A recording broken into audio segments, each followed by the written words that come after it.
Hello, folks. How are you? I want to thank the business leaders for joining us today, as well as members of my cabinet and the White House team. Before getting an update from my supply chain task force, I want to say a word about the progress our economy's made this year and how my administration will continue to tackle the cost increase that American people are facing. In the end of 2021, with what one analyst described as the strongest first-year economic track record of any president in the last 50 years, nearly 6 million new jobs, a record number for a new president because of my staff and my cabinet. Unemployment down to 4.2%, 3 years ahead of the predicted time it would take to get to that number.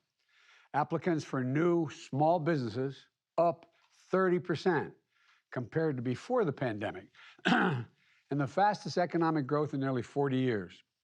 There's more as well.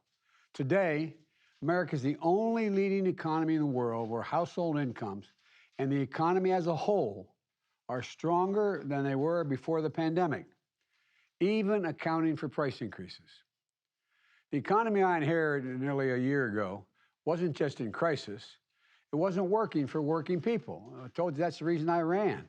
It's about time the middle class and working class people got a shot. Year after year, economic growth was too low, wages for the middle class were stagnant, and the number of people starting new small businesses was declining. Over this year, we've acted, from the American Rescue Plan to the bipartisan infrastructure law, to change this trajectory, to build an economy from the bottom up and the middle out, and to finally give, and by the way, when that occurs, wealthy people do very, very well. We're not trying to punish anybody. They do very well. Working people in this country, the wages and benefits they deserve, is about time they start to see it. To create an economy with more innovation and faster growth. And we're making progress. We got a way to go, we're making progress. Still, top of mind for me is what is top of mind for so many families. The pinch of prices and the cost. Look, addressing these costs has been and will continue to be my top priority the entire administration. And the way to do this is not to slow down our economic turnaround, not to step back from all this progress, but to build on it. We can and we will address prices by expanding productivity capacity in our economy so we move more goods to market, get more Americans working, encouraging more investments in innovation, and making sure American consumers see those benefits at the store and at the pump when they go to fill up their cars. Let me describe 3 specific areas I'm focusing on. First, supply chains, and I owe a lot to the people, the business people on this call, on this Zoom. Earlier this fall, we heard a lot of dire warnings about supply chain problems leading to a crisis around the holidays. So we acted. A lot of recommendations of the people that you see on the screen here. I wish we were all able to do this in person. We brought together business and labor leaders to solve problems. And the much predicted crisis didn't occur. Packages are moving. Gifts are being delivered. Shelves are not empty. Experts in this field look at 2 statistics for retail inventories, which is how many goods retailers have on hand, and on-shelf availability, which measures how many goods are actually on the shelves there to be purchased. Today, retail inventories are up 3% from last year. Inventories are healthy, and on-shelf availability before the pandemic was about 91%. Today, it's at 90%. 90%. I'm sure you can go and find some shelf where it's empty because a particular sort of gifts are very popular. I don't know. But 90% availability. And delivery times of this season for FedEx, UPS, and the U.S. Postal Service are faster than before the pandemic, even as Americans have purchased a record amount of goods.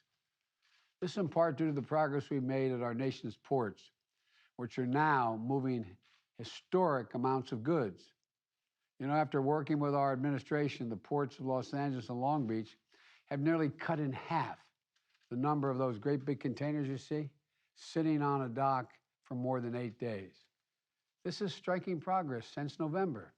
In fact, right now, the number of containers moving through our ports is higher than ever. It's because we've sped up because when I sat down and talked with the folks running the ports and the longshoremen, they agreed to speed up every step in the process. The ports, the trains, the trucking. My bipartisan infrastructure law, there's $17 billion to speed up and modernize our ports. And tomorrow, the Department of Transportation is going to announce over $200 million in grants to ports nationwide.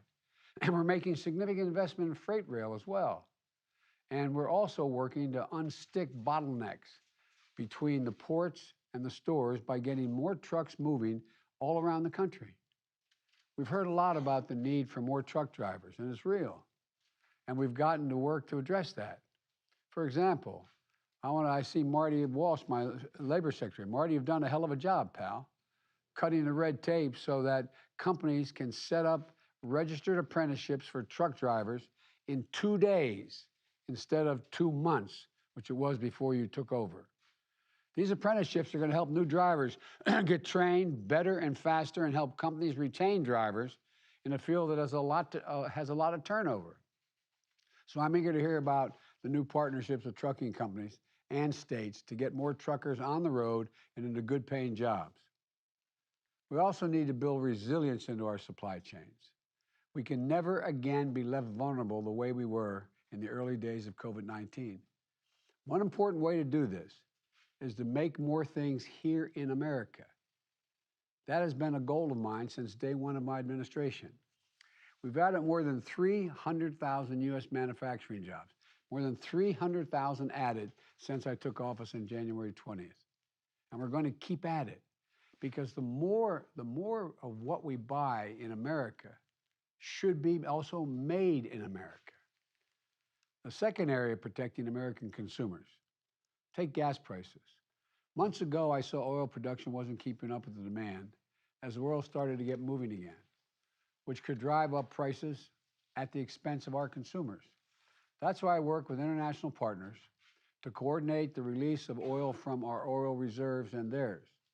Now, gas prices are coming down, more than 10 cents a gallon nationally. Gas prices in 21 states now are at their historic averages before the pandemic, historic averages. That's good news for Americans hitting the road this week. But beyond energy, we need to make sure that there's a robust competition across industries. Competing is what encourages companies to innovate, encourages them to invest, to build, and offer lower prices. I'm going to be convening my competition council earlier next year, in January, to keep pushing for more bold action because healthy competition is a hallmark of healthy capitalism. Thirdly, I'm working to reduce the largest cost burdening households and budgets. And the biggest weapon, in our arsenal. It's my Build Back Better Act, which will reduce what families have to pay for prescription drugs, for health care, for child care, and so much more. The bill is paid fully paid for. It won't increase the deficit. And nobody making less than $400,000 a year will pay a penny more in federal taxes. Top economic forecasters from Wall Street firms reinforced just this week that failing to act on the Build Back Better plan will mean less economic growth this year. Let me say it again. Not a liberal think tank, Wall Street. Failing to make these investments is going to slow growth, not increase it. Look, if we in fact seize this opportunity, I think we can lower costs for families, get even more people working, and lower price pressures long term.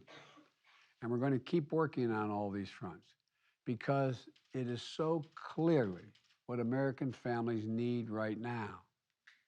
I'm going to now turn this over. There's much more to say, but maybe I've already said too much. I want to have an interchange with you guys.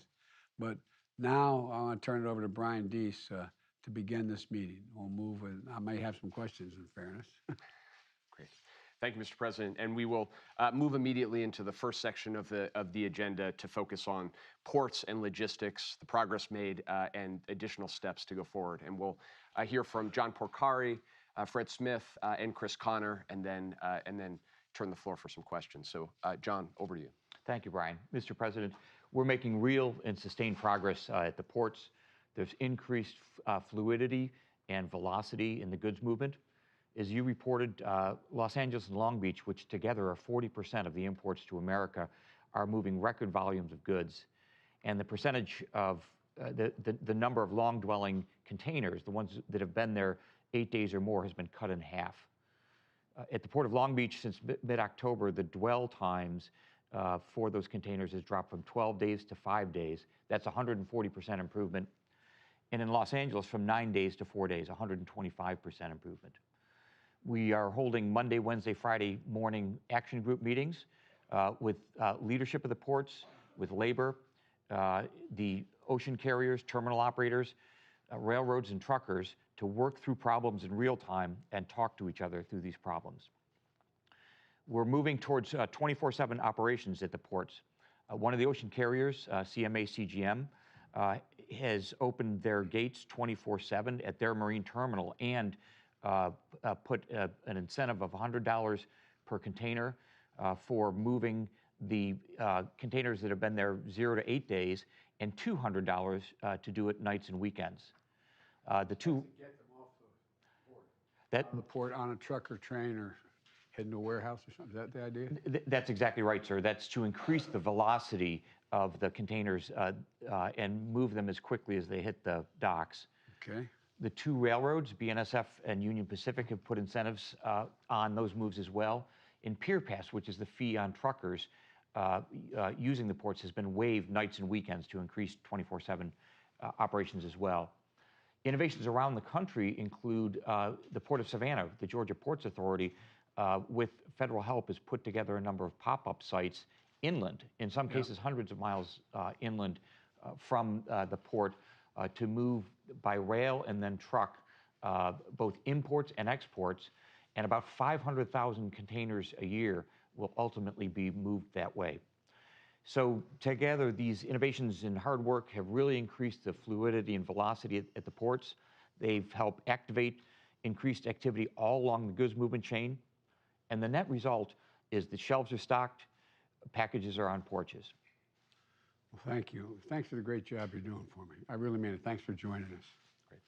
And we'll just turn to Fred Smith now. Fred, who's been an integral partner in helping us identify bottlenecks and ideas, but more importantly in executing and moving more packages in this period than ever. So give us your assessment, if you could, Fred, and thoughts about things we need to focus on going forward. Fred, you've moved a few packages in your day, haven't you? We have, Mr. President. Thank you for having me, and let me Thank you. John Pancari and his task force opening up the upstream parts of the supply chain. The head of FedEx Logistics has worked closely with him, and they've just done a great job getting these empty containers off the ports and more chassis available to move things inland. On the downstream side of the house, of course, we're heavily involved there with our FedEx Ground and FedEx Express folks, and I'd like to commend our 600,000 plus team members for delivering all sorts of things. Probably most importantly, the role we played on distributing these vaccines to get the pandemic behind us. Some statistics I think that might be helpful to you, Mr. President. The first week into the peak season after Thanksgiving, we moved 100 million packages, and we were able to do that because 100 million? Yes, sir. And we were able to do that because in 2021 we had an aggressive expansion program underway, major investments. We added 14.4 million square feet, which is the equivalent of about 300 football fields of sortation capacity, 24 major expansions, and I might add that about half a dozen of those came on just in the nick of time in November to make sure the supply chains were moving. And I think this is also true of UPS, and the Postal Service have done a good job in opening up capacity. The biggest issue that we experienced over the summer was lack of labor for sortation, to a lesser degree on the delivery side.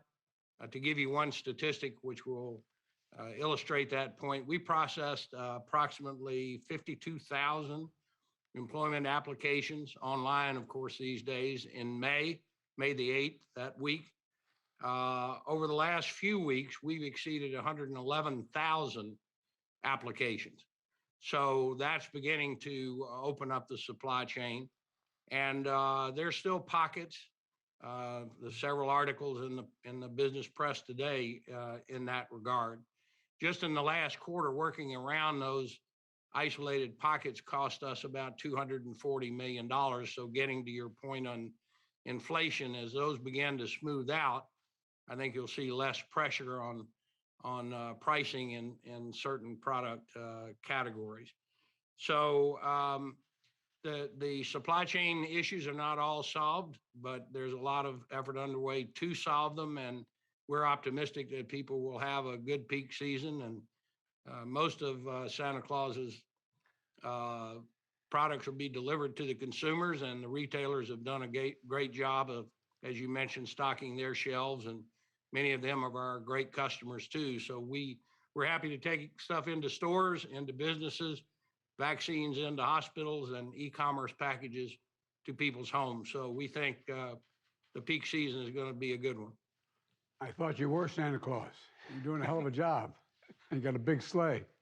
Thank you. Thank you, Fred. Chris, can you give us a perspective from the ports nationally, what you're seeing, where the pockets of innovation are, and what we need to be focusing on going forward? Sure, Brian. Thank you very much, Mr. President and members of the Supply Chain Disruption Task Force. Thanks for this opportunity to speak with you this morning. I'll just hit on, the headlines, and some of these have already been alluded to, but I think the big headline here is freight movement off of ports is improving, and that's happening due to extraordinary efforts, collaborative efforts between all supply chain participants, coupled with creative solutions, which are easing congestion. Despite all reports to the contrary over several months, it is going to be a good holiday season. Witness the National Retail Federation on Monday published an article where they say they believe that 2021 will be, quote unquote, the best holiday season ever, with holiday sales rising 11.5% above 2020. We know a lot of those holiday sales come from imported goods overseas. So I think what that tells us, sir, is despite the systemic flaws that are still there, and we still have a battle ahead of us, there's been some unbelievable human efforts and collaboration happening. So, Mr. President, the dominoes are beginning to move in the right direction, but I want to stress this is a significant cultural and operating model change. So continued focus and vigilant is an absolute.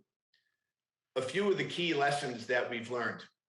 The extended port and terminal hours of operation were needed and will continue to be needed simply to keep pace with the 24/7 operating models from some of our primary trading partners. These extended hours had to start in the US ports and now need to spread, as they are beginning to spread, across the entire supply chain. Another lesson learned would be that incentives, even incentives that don't actually get put in place, like the levies for dwelling containers, they work.